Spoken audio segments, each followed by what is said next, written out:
meant so much to me, and they were so fun to do. They just were such a joy to work on that, that I every time I think about these books, I smile.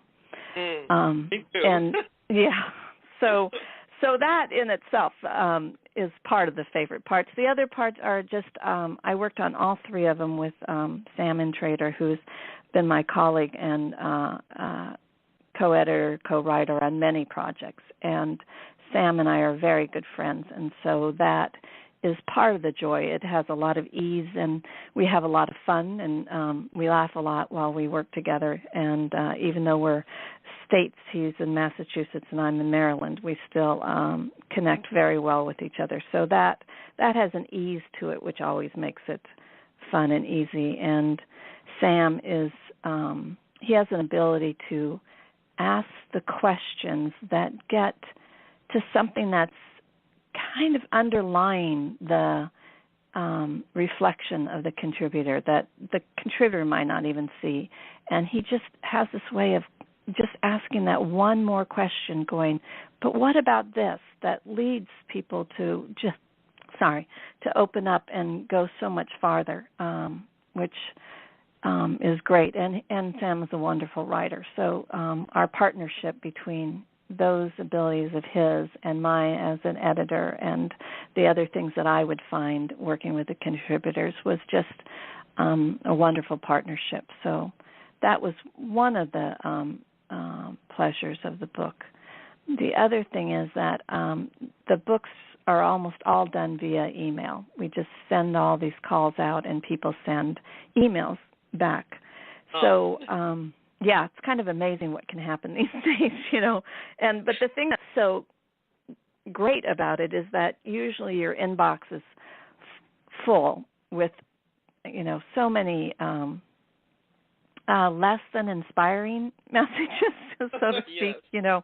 Things that are asking you to do things or respond to that are important or sometimes not, but just kind of fill the inbox. And with these three books, what happens is that I would open my inbox throughout the day, and there would be an email from somebody most of the time that I was a complete stranger to me, that I didn't even know who they were, and they would write a reflection that was so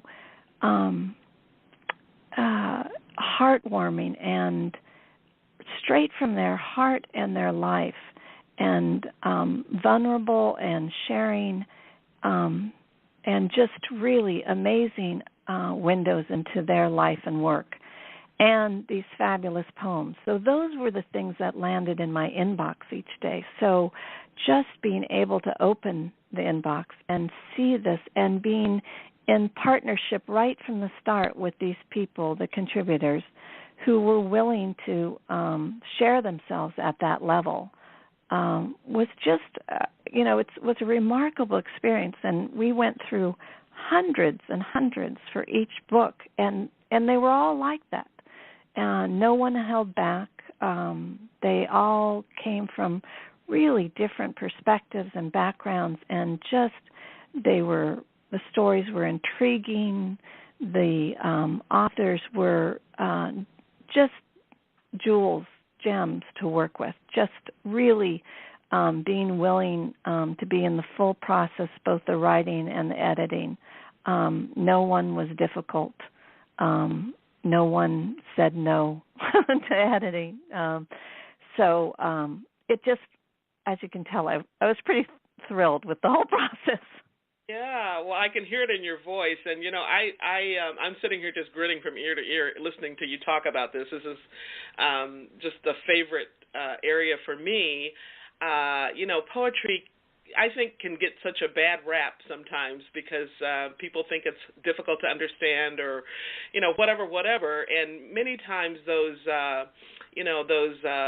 same people have had really, unfortunately, pretty rotten experiences early on in their learning, in their training, in their education.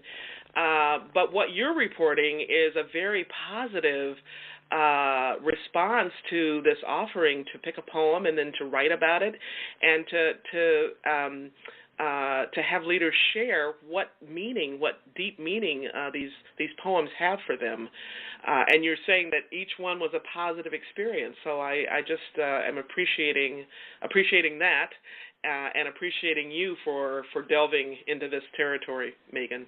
Yeah, well, thanks. Yeah, I think one of the things that makes this poetry book different, and maybe makes the experience for these contributors so different, is that like many people, I had my high school English, and I was an English major, and when I had poetry in schools, it was always kind of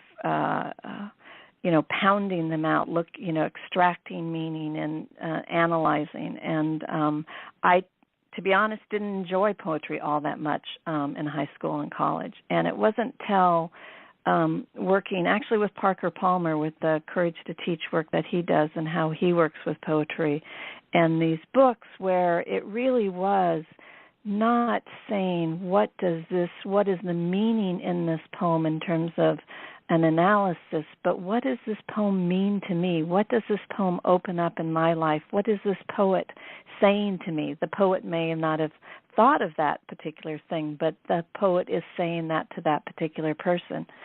So I think being able to have that orientation to a poem opens up so much more and takes it out of the kind of narrow, painful thing that we might have experienced early on.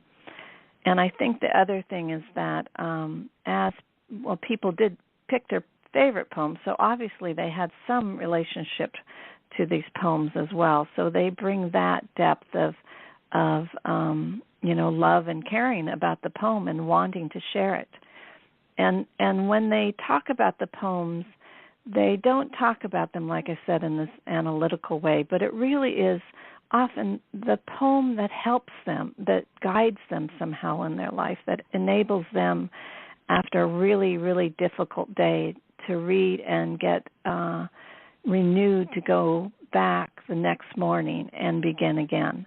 So these poems are not just poems that are sitting on a bookshelf getting dusty.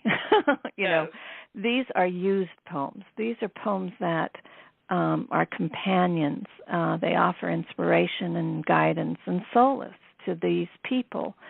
So they are active elements in their life. And I think that is a real difference in this poetry book compared to some. And I think it's also why in working with the contributors and their essays that they really enjoyed, so they told me, and so they seem to do in their interactions, the chance to take the time to reflect. We so seldom really get that time where we say, yes, we want you to go think about this, feel about this, tell us the story about this. So I think that for leaders in particular, that question that allows them to step back for a moment, to take a breath, to say, what is important to me? What's the North Star that I'm following, that I've never talked to anybody about perhaps, but that has been so key to me in my life, that I think that whole process is a bit of a gift to them. And so that working with them to unpack that gift or share that gift, that's a better word for it, is just such a sweet thing to be able to do. Yes, thank you. That's really helpful. Thank you for talking about it. As you were talking, the word companion kept popping up in my just in my consciousness, and I was also thinking about Muriel Rukeyser's lovely saying that the world is not made up of atoms; it's made up of stories, right? Yeah, that's beautiful. Isn't that true? Yes, it's so true. And we all love a good story, right? We all right. So can you talk to me about some of the themes that emerged, the stories that emerged, the themes that emerged, the connective tissue, if you will, amongst these various poems and contributors? Sure. I mean, I think one of the things that's fascinating about both this book in particular, because it does have such a wide range of contributors to it, that like you said earlier, they may not even have thought of themselves as leaders, and be side by side folks that are identifiable and known leaders, and then in fields that even if the people aren't known the heads of organizations, they have that word leader around them a lot, so they kind of perceive themselves that way. But we also have, like I said earlier, coaches, we have parents, we have architects. Those people may not see themselves as leaders. So having them side by side in the same book, or as we put the book together, I think what's really interesting is the themes that came out as we worked with them. We did not, on all three of the books, we never assume that we're going to know anything about the book until we have it already out in front of us, really. We gather together the contributors, the selections, and we narrow it down to about 100 selections per book, a little less than that. And then we swirl them around. We literally put them on a very, very large conference table and move them around, physically move them around, so to keep grouping them together, to kind of going, well, this one seems to be talking about this, and that one seems to talk about that. Maybe they're in the same conversation, and maybe they sometimes they fit together really closely, and sometimes they take it in a slightly different direction. But you kind of start realizing they're talking about the same inherent theme. The same theme kind of drive is behind all the particular stories and poems in this particular area. So we keep swirling and swirling and swirling them around until we have approximately 8 chapters with 10 or 11 or something like that, poems and stories under each one. And then when we've kind of done all that, then we try and name the theme. Mm-hmm. And then and try and articulate it, Sam and I, just between the two of us, going, okay, what is this theme? What does everybody seem to be talking about here? What words would we give to give as a heading for that, to pull it all together? And then we try and articulate it a little bit back and forth to each other. And after we've done that, then we kind of look at all the piles again and kind of go, well, is everybody in the right pile? Sometimes it's like, well, no, that guy over there really talks about this more than this person. And so there again is a little bit of a swirling around that happens.